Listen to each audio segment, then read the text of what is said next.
ಇನ್ನು ಇವತ್ತು ICC champions ಟ್ರೋಫಿಯ ಫೈನಲ್ ಇದೆ. ಇವತ್ತು ಐಸಿಸಿ ಚಾಂಪಿಯನ್ಸ್ ಟ್ರೋಫಿಯ ಫೈನಲ್ ನ್ಯೂಜಿಲೆಂಡ್ ವರ್ಸಸ್ ಭಾರತ ಮುಖಾಮುಖಿ ಆಗ್ತಾ ಇದೆ. Indo Kiwis champions trophy final ಇರುವಂತದ್ದು ಇವತ್ತು ದುಬೈನ ಅಂತಾರಾಷ್ಟ್ರೀಯ ಸ್ಟೇಡಿಯಂನಲ್ಲಿ ಮಧ್ಯಾಹ್ನ 2:30ಕ್ಕೆ ಈ ಪಂದ್ಯ ಆರಂಭ ಆಗುತ್ತೆ. ದುಬೈ ಅಂತಾರಾಷ್ಟ್ರೀಯ ಸ್ಟೇಡಿಯಂನಲ್ಲಿ ಫೈನಲ್ ಕದನ. ಚಾಂಪಿಯನ್ಸ್ ಟ್ರೋಫಿ ಫೈನಲ್ ಸಂಗ್ರಾಮಕ್ಕೆ ಕ್ಷಣಗಣನೆ ಆರಂಭವಾಗಿದೆ. ಟ್ರೋಫಿಗಾಗಿ ಭಾರತ ನ್ಯೂಜಿಲೆಂಡ್ ನಡುವೆ ಫೈಟ್ ಶುರುವಾಗಿದೆ.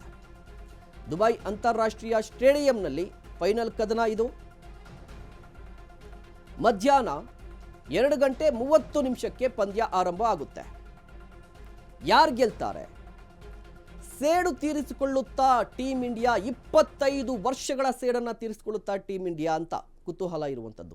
ಯಾಕೆ 25 ವರ್ಷಗಳ ಸೇಡು ಅಂತ ಹೇಳಿದ್ರೆ 2002ರಲ್ಲಿ ಇದೇ ಚಾಂಪಿಯನ್ಸ್ ಟ್ರೋಫಿಯಲ್ಲಿ ಇದೇ ಭಾರತ ನ್ಯೂಜಿಲೆಂಡ್ ಮುಖಾಮುಖಿಯಾಗಿತ್ತು. ಆಗ ನ್ಯೂಜಿಲೆಂಡ್ ಗೆಲುವನ್ನು ಸಾಧಿಸುತ್ತೆ. ಹೀಗಾಗಿ 25 ವರ್ಷ ಆಗಿದೆ. ಚಾಂಪಿಯನ್ಸ್ ಟ್ರೋಫಿಯಲ್ಲಿ 5ನೇ ಬಾರಿಗೆ ಭಾರತ ಫೈನಲ್ಗೇರಿದೆ.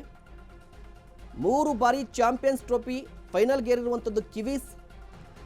ದಾಖಲೆಯ 3ನೇ ಟ್ರೋಫಿ ಗೆಲ್ಲುವ ಗುರಿಯನ್ನ ಹೊಂದಿದೆ ಟೀಮ್ ಇಂಡಿಯಾ. 2017ರ ಫೈನಲ್ ಸೋಲಿನ ಕಹಿ ಮರೆಯುತ್ತಾ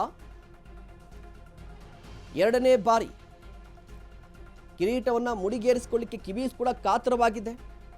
ನೋಡಿ, ಚಾಂಪಿಯನ್ಸ್ ಟ್ರೋಫಿ ಈ ಹಿಂದೆ ನಾಕೌಟ್ ಪಂದ್ಯಗಳ ಥರ ಇತ್ತು. ಅಲ್ಲಿಂದ ಇಲ್ಲಿಯವರೆಗೂ ನೋಡ್ತಾ ಇದ್ರೆ 5 ಬಾರಿ ಚಾಂಪಿಯನ್ಸ್ ಟ್ರೋಫಿಯ ಫೈನಲ್ಗೆ ಹೋಗಿದೆ ಟೀಮ್ ಇಂಡಿಯಾ.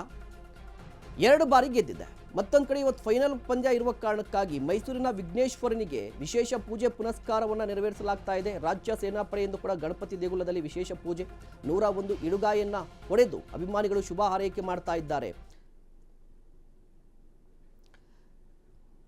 ಈ ಬಗ್ಗೆ ಇನ್ನಷ್ಟು ಮಾಹಿತಿಯನ್ನ ಪಡೆಯೋಣ. ನಮ್ಮ ಪ್ರತಿನಿಧಿ ಜಗದೀಶ್ ದೂರವಾಣಿ ಸಂಪರ್ಕದಲ್ಲಿದ್ದಾರೆ. ಜಗದೀಶ್, ಮುಖ್ಯವಾಗಿ ಇವತ್ತಿನ ಪಂದ್ಯ ಹೈ ವೋಲ್ಟೇಜ್ ಆಗಿರುತ್ತೆ, ಯಾವುದೇ ಡೌಟ್ ಇಲ್ಲ. ಟೀಮ್ ಇಂಡಿಯಾ ಯಾವ ರೀತಿಯಾಗಿ ತಯಾರಿ ನಡೆಸಿದೆ? ಟೀಮ್ ಇಂಡಿಯಾ ಗೆಲ್ಲಬಹುದಾದ ಚಾನ್ಸಸ್ ಎಷ್ಟಿದೆ?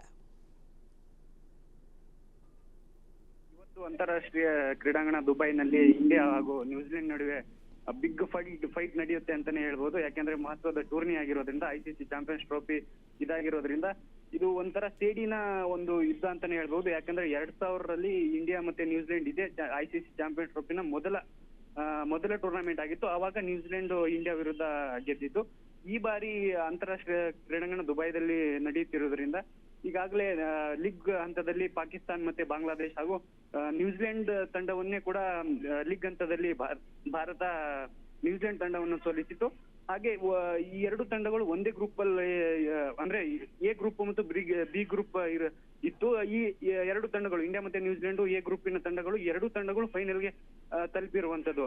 ಮತ್ತೆ ಲೀಗ್ ಹಂತದಲ್ಲಿ ನ್ಯೂಜಿಲೆಂಡ್ ಅನ್ನ ಈಗಾಗಲೇ ಭಾರತ ಸೋಲಿಸಿರುವುದರಿಂದ ಅದೇ ಮೈದಾನದಲ್ಲಿ ದುಬೈ ಈಗೇನ್ ನಡೀತಾ ಇದೆ ಫೈನಲ್ ಮ್ಯಾಚ್, ಇದೇ ಕ್ರೀಡಾಂಗಣದಲ್ಲಿ ಭಾರತ ನ್ಯೂಜಿಲೆಂಡ್ ಅನ್ನ ಸೋಲಿಸಿರೋದ್ರಿಂದ ನಮ್ಮ ತಂಡ ಫೇವರೇಟ್ ಅಂತಾನೆ ಹೇಳ್ಬೋದು. ಯಾಕಂದ್ರೆ ಆ ದುಬೈನಲ್ಲಿ ಮತ್ತೆ ಹಿಸ್ಟ್ರಿಯನ್ನ ನೋಡೋದಾದ್ರೆ ಐಸಿಸಿ ಟ್ರೋಫಿಗಳಲ್ಲಿ ನ್ಯೂಜಿಲೆಂಡ್ ಮೇಲ್ಗೈ ಸಾಧಿಸಿದೆ. ಯಾಕಂದ್ರೆ ಈಗಾಗಲೇ 4 ಬಾರಿ ಮುಖಾಮುಖಿ ಆಗಿರುವಂತದ್ದು ಭಾರತ ಮತ್ತೆ ನ್ಯೂಜಿಲೆಂಡ್.